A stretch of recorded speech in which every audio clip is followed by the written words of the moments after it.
Welcome to the Hyperpolyglot Activist. Learn languages, make a difference. My name is Dr. Carlos Yebra Lopez, and today we're going to explain why there's no such a thing as just natural languages or as just artificial languages. We oftentimes hear the criticism, oh, why are you studying, say, Esperanto? It's just an artificial language, as if that meant it was a lesser language. But once we understand that there are no such thing as natural or artificial languages, our perspective is going to change forever.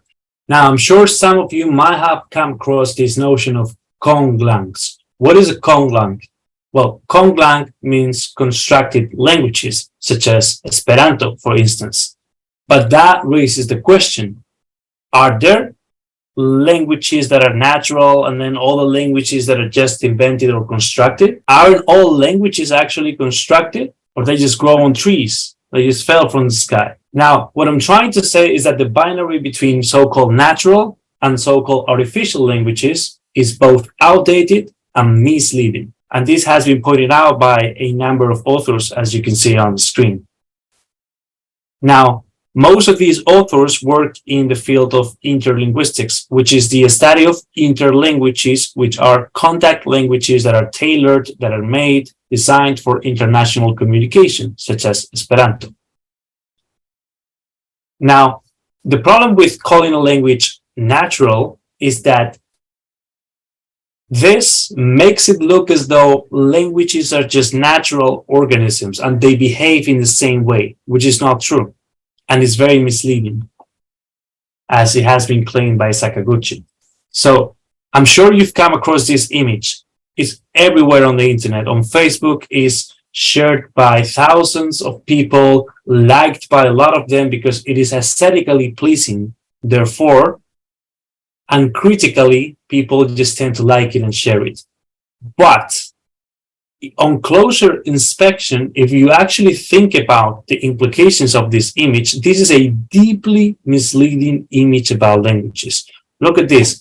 It makes it look as though languages just evolved naturally and changed into each other as the result of a natural process. This is absolutely false, and there are a number of political, cultural, economic, social factors that were decisive in changing the fate of many languages, and we need to be aware of them, unless we want to close our eyes to colonization, violence, political decisions, economic influence, etc. That is why I said that the metaphorization of languages as living organisms obscures, neglects, and erases political and violent agencies that are pivotal to the development of specific linguistic varieties, naturalizing their existence. What do I mean by this? For instance, there is nothing natural about the existence of Spanish as a language that is spoken by more than 500 million people nowadays in the world. On the contrary, if we want to understand how these came to happen, we need to explore the political aspects, the economic aspects, the social, the cultural elements that contributed to this reality. So it's not that from the trunk of Indo-European, this branch of European knowledge flourished, and then into sub-branches such as the Romance, and from that the natural evolution into Ibero-Romance, and then the flourishing of Spanish as a leaf. That is a very naive and misleading way of explaining it. Rather, a more accurate portrait is saying, look, there was once Latin, for instance, and from Latin through the Roman conquest of the Iberian Peninsula, meaning through imperialism and colonization, in the Iberian Peninsula, there was a vulgar sociolect of Latin known as Castilian. Castilian had no prestige vis-a-vis, say, Arabic back in the day. How did Castilian come to be a prestigious language? Well, it was because Alfonso X, Christian king, sponsored the so-called School of Toledo, which was a school of translators whose task was to translate the most prestigious works in science and literature from Arabic, Greek, etc., into Castilian, so that now Castilian advocates could say, look, this is not just a vulgar sociolect of Latin, a lesser language than Latin, but it's actually a language in which prestigious works of literature and science can be written, even if it's just as translation. And then there was a further sponsorization of the first Castilian grammar by Eli Antonio de Nebrija, who dedicates that grammar to Isabel of Castile. And then that language, with its own grammar, which is not natural, of course, written by a person deliberately, and its own prestigious literature, again, by the deliberate sponsorization and creation of the School of Translators of Toledo, it's spread across the world via violence and conquest of Latin America, of the Philippines, etc., etc., etc. So there is nothing natural about Spanish flourishing, allegedly, from branches of Romance and European and ultimately Indo-European. There is a political, economic, sociocultural process whose causes, elements, and consequences need to be explained if we want to understand what we're talking about. Now, by the same token, when we talk about artificial languages, this is very misleading because it implies that by opposition, there are so-called natural languages, which we saw is not the case, and it also erases the fact that languages cannot be predicted in their evolution. Think about this. Almost every day, we say sentences or utter words that do not have the effects that we intend them to have. Sometimes people do not understand us. Sometimes our message does not come across the way we intended, and this results in embarrassing situations. And now imagine if we cannot even control the effects that a single word has when we utter it in the world. Now imagine a whole language.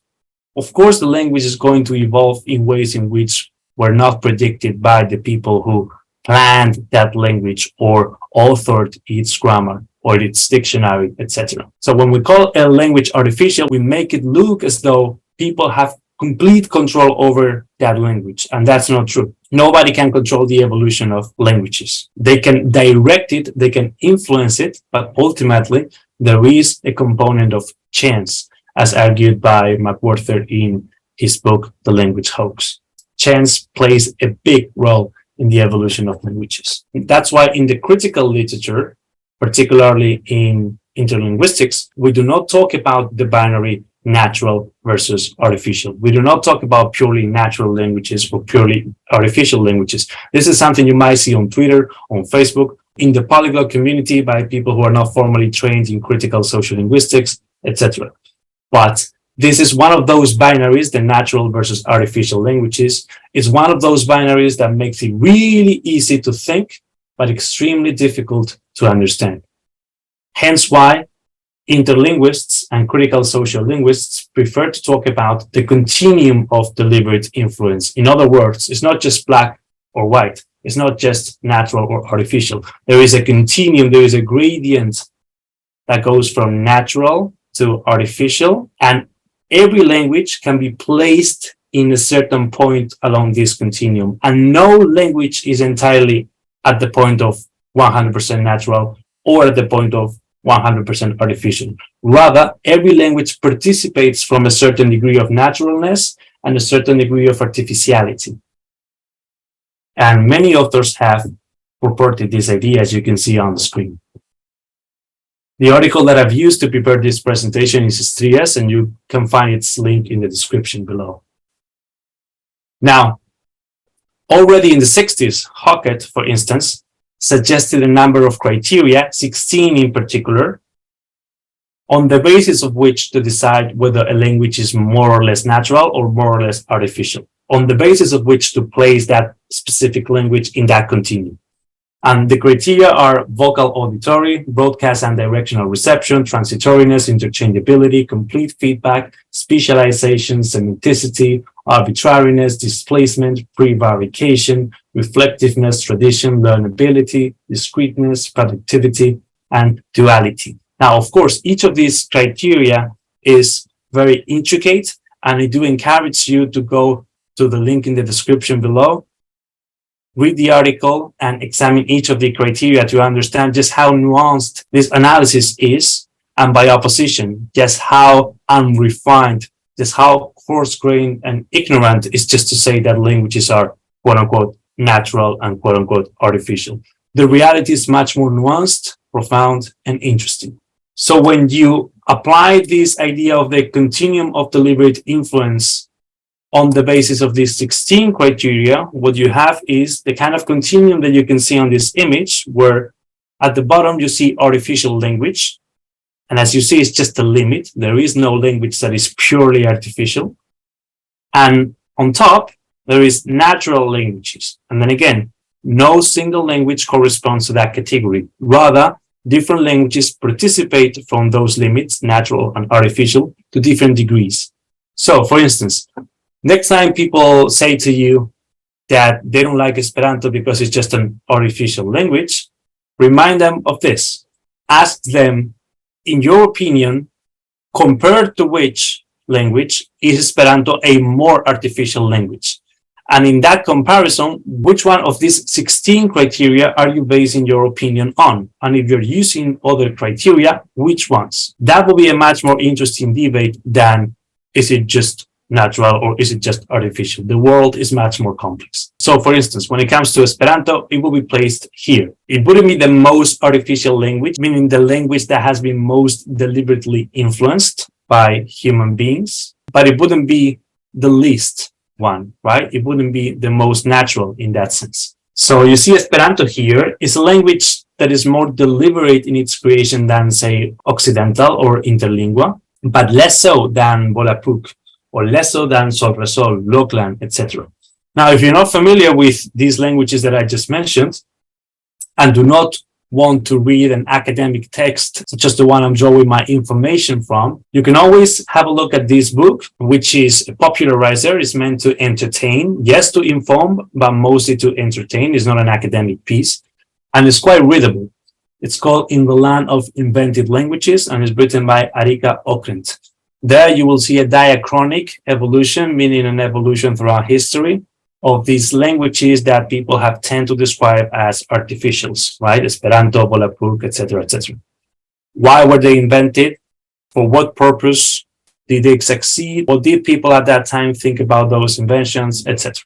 Can you come up with your own conlang or artificial language? Those are all relevant questions. That's all from me. I hope you understand now why separating languages into just natural or just artificial is ignorance. Let me know what you think in the comments down below. And as always, thanks for watching.